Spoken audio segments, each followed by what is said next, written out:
Print email Facebook Twitter more stargazing live, world record attempt in action as thousands gather across Australia. People all around Australia gathered to look at the sky in an attempt to break a Guinness World Record for stargazing. The current world record for the most people stargazing across multiple venues, set in 2015 by the Australian National University, is 7,960 people across 37 locations, with more than 200 stargazing parties registered and thousands of telescopes delivered across the country. Organizers say another world record could be within reach.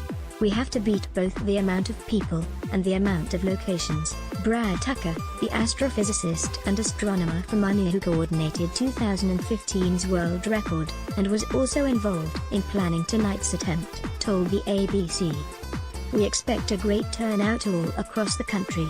There's 5,000 alone here at the Canberra site. There's tons around Sydney, Western Australia. I think Birdsville even has 100 people. There's one town in South Australia where the population's 500, and so far 400 are turning up. It's really a nationwide effort. For the world record to happen, all participants need to be looking through a telescope or a pair of binoculars for 10 minutes, starting from 8:40 p.m. East, because not everyone has one. We purchased 30,000 telescopes, and all 30,000 have been shipped across the country," Dr. Tucker said.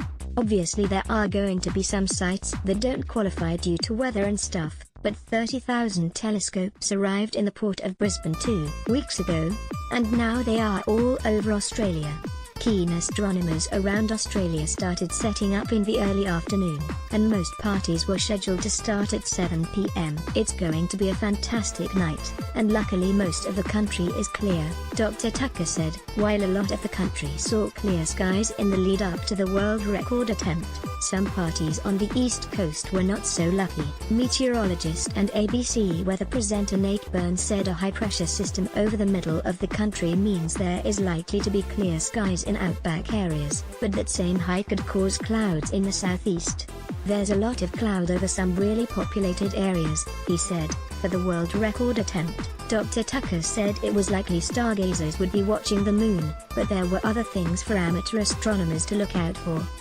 In the early evening to the east there's Jupiter, in the early evening to the west there's Venus, and then Saturn's rising later, so there's lots of great things to see in the nighttime sky, Dr. Tucker said. "It's going to be out of this world." Print email Facebook